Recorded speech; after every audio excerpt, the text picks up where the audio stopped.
नमस्कार मित्रांनो. Indian overseas bank जी आहे, ती एक मोठी अशी बँक आहे, ज्याच्या जवळ-जवळ 3,000 ज्याच्या जवळ-जवळ 3,269 ब्रँचेस आहेत आणि 30,000 करोड 2024 मध्ये त्यांचा टर्नओव्हर होता. 21,475 एम्प्लॉयी आहेत. यांच्याकडे एक अतिशय चांगली अशी संधी आपल्यासाठी आलेली आहे. जवळ-जवळ 400 पदांची संधी आपल्यासाठी उपलब्ध झालेली आहे ज्युनियर लोकांसाठी. ज्युनियर इन द सेन्स ज्यांनी 2 वर्ष ज्यांना अनुभव आहे कामाचा बँकेमध्ये, त्याच्यासाठी अतिशय चांगली संधी आहे. त्याच्याबद्दल थोडी आपण माहिती जाणून घेऊया. ही जी इंडियन ओव्हरसीज बँकेची डिटेल्स आपण पाहिले, त्याच्यामध्ये आपण जेव्हा त्याच्या करियर सेक्शनमध्ये जातो, तेव्हा आपल्याला हे recruitment of local bank officers 2025-26 he advertisement बघायला मिळते. त्याच्या आधी ज्या YouTube चॅनलवर तुम्ही हा व्हिडिओ पाहताय त्याला अवश्य लाईक करा, कमेंट करा, शेअर करा, सबस्क्राईब करा. जेणेकरून जास्तीत जास्त मराठी मुलांपर्यंत आपण लवकरात लवकर पोहोचू शकू. आपला उद्देश तोच आहे. जास्तीत जास्त रोजगाराच्या संधी मराठी मुलांपर्यंत कशा पोहोचतील हा आपला मूळ उद्देश आहे. तर coming back to the topic, ही जी रिक्वायरमेंट आहे बेसिकली नोटिफिकेशन आहे. या नोटिफिकेशनमध्ये recruitment of local bank officers 2025-26 12 May पासून ते 31 मे पर्यंत आपण ऑनलाईन ॲप्लिकेशन करू शकतो. 400 व्हॅकन्सीज आहेत लोकल बँक ऑफिसर्सच्या. JMGS1 ही पे ग्रेड आहे त्यांची आणि अ, हे या डिटेल्स आहेत. 5-6 स्टेटमध्ये त्यांनी ह्या 400 व्हॅकन्सीज डिस्ट्रिब्यूट केलेल्या आहेत. तामिळनाडूमध्ये 260, ओडिशामध्ये 10, महाराष्ट्रामध्ये 45, गुजरातमध्ये 30, वेस्ट बेंगालमध्ये 34 आणि पंजाबमध्ये 21. आता याच्यामध्ये अतिशय महत्त्वाचा पॉइंट असा आहे, की मराठी लोकल लँग्वेज जी आहे, या राज्यांमधली ती येणं अतिशय महत्त्वाचं आहे. त्या लोकल लँग्वेजच्या आपल्या प्रोफिशियन्सीनुसार आपण वेगवेगळ्या या सर्कलमध्ये, स्टेटमध्ये रादर अप्लाय करू शकतो. तर मराठी फॉर एक्झाम्पल माझं उदाहरण घ्यायचं झालं, तर मी महाराष्ट्रामध्ये अप्लाय करीन असं असा त्याचा अर्थ होतो. तर याच्यामध्ये ॲडिशनल डिटेल्स जे आहेत त्यांनी दिलेले आहेत तिकडे, ते आपल्याला वाचल्यानंतर लगेच लक्षात येतील. पहिली 12 वर्ष आपल्याला स्टेट चेंज करता येणार नाही. आपलं 12 वर्ष किंवा एस-एम-जी-एस 4 पदापर्यंत आपण पोहोचल्यानंतर मग आपले इंटरस्टेट ट्रान्सफर होऊ शकते, असं त्यांनी इकडे लिहिलेलं आहे. त्यानंतर एलिजिबिलिटी क्रायटेरिया अतिशय महत्त्वाचा आहे. एलिजिबिलिटी क्रायटेरियामध्ये इट्स सिटिझन ऑफ इंडिया बरोबर आहे. Age and qualification minimum age 20 आणि मॅक्सिमम 30 असावं. म्हणजे 1 मे 2005 रोजी जन्मलेला आणि 2 मे 1995 नंतर जन्मलेला. हा जो 10 वर्षाचा कालावधी आहे, त्या कालावधीमध्ये तुमचा जन्मतारीख असेल, तर तुम्ही 100% याला ॲप्लाय करू शकता. त्यानंतर डिग्री जी आहे, any discipline from university recognised by government of India. तुम्ही ग्रॅज्युएट असला पाहिजे आणि जो लोकल लँग्वेज प्रोफिशियन्सी जी आहे, ती असणं गरजेचं आहे. तुमचे मार्कशीट, डिग्री सर्टिफिकेट हे सगळे अवेलेबल असले पाहिजेत. Relaxation age, upper age limit त्याने दिलेलं आहे गव्हर्नमेंट नॉर्मनुसार. ते आपण नक्की पाहू शकतो. पी-डब्ल्यू-बी-डी, ओ-सी-कॅप, ऑर्थोपेडिकली चॅलेंज लोकांसाठी पण, कॅन्डिडेटसाठी पण इकडे व्हॅकन्सीज आहेत. व्हिज्युअल इम्पेअरमेंट, इंटेलेक्चुअल डिसेबिलिटी, हिअरिंग इम्पेअर्ड या सर्वांसाठी त्यांनी जागा इकडे शिल्लक ठेवलेल्या आहेत, रिझर्व्ह ठेवलेल्या आहेत. ई-डब्ल्यू-एस वगैरे. हे आपण एस-सी-एस हे बेसिकली तुम्हाला जर बघायचं असेल, हे ज्या व्हॅकन्सीज होत्या, हे जे आहे, हे सगळे रिझर्व्हड कॅन्डिडेट्ससाठी जागा आहेत. V I, H I, O C, I D, S C, S T, O B C, E W S आणि अनरिझर्व्ड जनरल अशा प्रकारचं आहे ते. त्याच्यावरून आपल्याला रिझर्व्ह कॅटेगरीचा आणि किती व्हॅकन्सीज आहेत त्याचा अंदाज येतो. माहिती मिळते. पे ग्रेड, इमोल्युमेंट्स कशा असतील, असिस्टंट मॅनेजर स्केल 1 ₹85,920 तुम्हाला पेमेंट मिळेल अ, प्रति महिना. त्यानंतर डी-ए, एच-आर-ए, सी-सी-ए वगैरे बँकच्या रूल्सनुसार तुम्हाला मिळतील. 2 वर्षाचं प्रोबेशन असेल. तुम्ही जॉइन केल्यानंतर 2 वर्ष तुम्हाला अंडर प्रोबेशन ठेवलं जाईल आणि त्यानंतर तुमच्या पर्मनंट इंडक्शनचा पुढचा विचार बँक करेल. तिथे बॉन्ड अमाउंट पण आहे. 2,00,000चा बॉन्ड 3 वर्षासाठी साइन करायचा आपल्याला. म्हणजे जॉइन केल्यानंतर 3 वर्ष आपण जॉब सोडू शकत नाही आणि जर सोडायचं असेल तर ₹2,00,000 आपल्याला बँकेला परत बॉन्ड ब्रेक करण्यासाठी द्यावे लागतील. प्लस लीगल इम्प्लिकेशन जे आहेत ते सगळे. लीव्ह एंड ट्रॅव्हल अलाउन्स तुम्हाला leave and travel allowance as per service books of bank.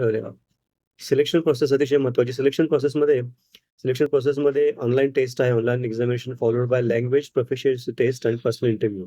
या 3च गोष्टी आहेत त्याच्यामध्ये. लँग्वेज प्रोफिशियन्सी टेस्ट या ज्या स्टेटमध्ये आपण अर्ज करणार आहोत, त्या स्टेटची लँग्वेज आपल्याला येणं गरजेचं आहे आणि जे ऑनलाईन एक्झामिनेशन टेस्ट आहे त्याचं स्वरूप असं दिलेलं आहे. रिझनिंग अँड कम्प्युटर ॲटिट्यूड 30 प्रश्न 60 मार्क्स हिंदी आणि इंग्लिशमध्ये देऊ शकतो आपण. 60 मिनिटाचा टाईम मिळेल. जनरल इकॉनॉमी, बँकिंग अवेअरनेस 40 प्रश्न 40 मार्क्स इंग्लिश, हिंदीमध्ये देऊ शकतो आपण उत्तरं आणि 30 मिनिटाचा कालावधी. डेटा अॅनालिसिस अँड इंटरप्रिटेशन 30 प्रश्न 60 मार्क्स 60 मिनिट. इंग्लिश नॉलेज 40 प्रश्न 40 मार्क्स आणि 30 मिनिट. अशा प्रकारे 140 प्रश्न आहेत, 200 मार्क्स आहेत आणि 3 तासाचा कालावधी आपल्याला परीक्षेसाठी दिलेला आहे. क्वालिफाईंग जे मार्क्स आहेत ते बँक ठरवेल आणि निगेटिव्ह मार्किंग जे आहे ते 0.25 आहे. म्हणजे एक जर प्रश्न तुमचा चुकला तर 0.25 मार्क्स तुम्हाला मिळाले असतील त्यातून डिडक्ट होतील. हा महत्त्वाचा पॉइंट आहे. लँग्वेज लँग्वेज प्रोफिशियन्सी टेस्ट आपण ज्या स्टेटमध्ये अप्लाय करतो तिकडे आपल्याला लँग्वेज प्रोफिशियन्सी टेस्ट द्यावी लागेल. जर तुम्ही 10वी किंवा 11वी किंवा 12वी तो फॉर एक्झाम्पल मराठी, जर माझा 10वी किंवा 12वी मराठी फुल 100 मार्काचा विषय असेल तर मला लँग्वेज प्रोफिशियन्सी टेस्ट द्यायची गरज नाही.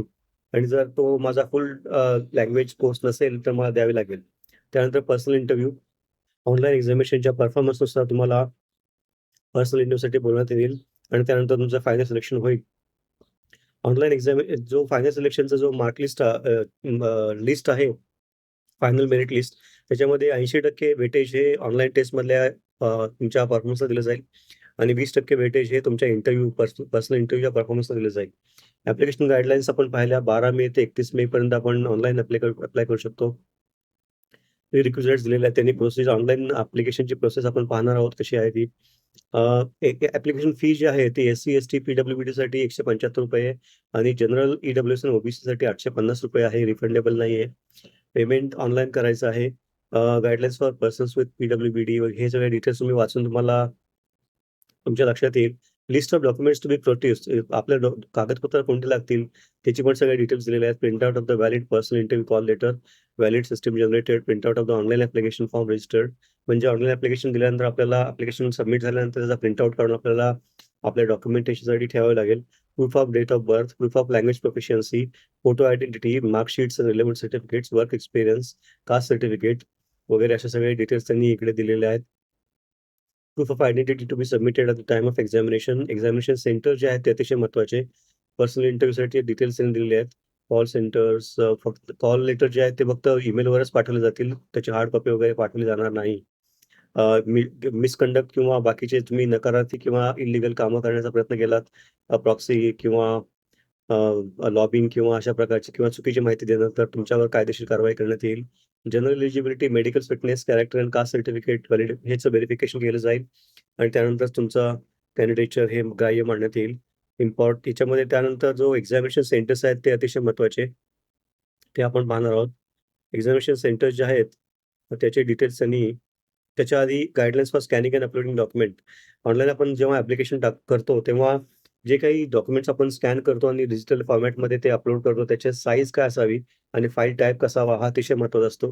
त्याच्याबद्दलच्या सगळ्या इमेज, फोटोग्राफ स्पेसिफिकली फोटोग्राफचा जो असतो ते अतिशय महत्त्वाचं असतं. कारण दोन्ही कान दिसले पाहिजेत. चष्मा असावे की नसावा प्रत्येक कंपनी ठरवत असते. त्यामुळे हे वाचून घ्या तुम्ही. सिग्नेचरचा फॉर्मॅट काय आहे, left thumb impression, hand written declaration image ह्या सगळ्या आपल्याला द्यायच्या आहेत. त्या स्कॅन करून एकदा आपण एक व्यवस्थित फोल्डर तयार करून ठेवला की ऑनलाईन ॲप्लिकेशनकडे गेल्यानंतर आपल्याला लगेच ते ऑनलाईन ॲप्लिकेशन लवकर भरता येतं आणि पेमेंट बऱ्याच वेळा इंटरनेट कनेक्शनमुळे जर निम्मं ॲप्लिकेशन भरल्यानंतर जर डिस्कनेक्शन झालं तर आपल्याला परत सगळं रिपीट करावं लागतं.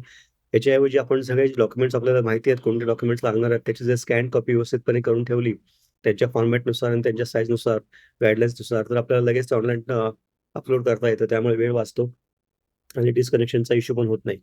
आता टेंटेटिव्ह एक्झामिनेशन सेंटर जे आहेत ते महाराष्ट्रामधले छत्रपती संभाजीनगर म्हणजे औरंगाबाद, नागपूर, पुणे, मुंबई, ठाणे, नवी मुंबई, MMR, अमरावती, लातूर, नांदेड, जळगाव, धुळे, अकोला, अहिल्यानगर, नाशिक, कोल्हापूर, सातारा, सांगली, सोलापूर, रत्नागिरी आणि जालना या ठिकाणी आपल्याला एक्झाम देता येईल.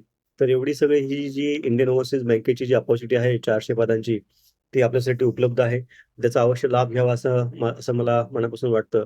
आता आपण जेव्हा ऑनलाईन ॲप्लिकेशन करायला जातो, तर 12 तारखेला सुरू होणाऱ्या online application recruitment of local bank officers हे जे आहे अप्लाय ऑनलाईन इकडे क्लिक केल्यानंतर जो पेज ओपन होतो, हे टिपिकली IBPSच पेज आहे.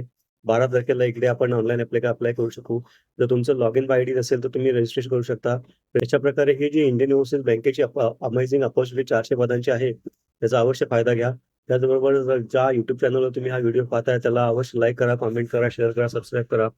जेणेकरून जास्तीत जास्त मराठी मुलांपर्यंत आपण लवकरात लवकर पोहोचू.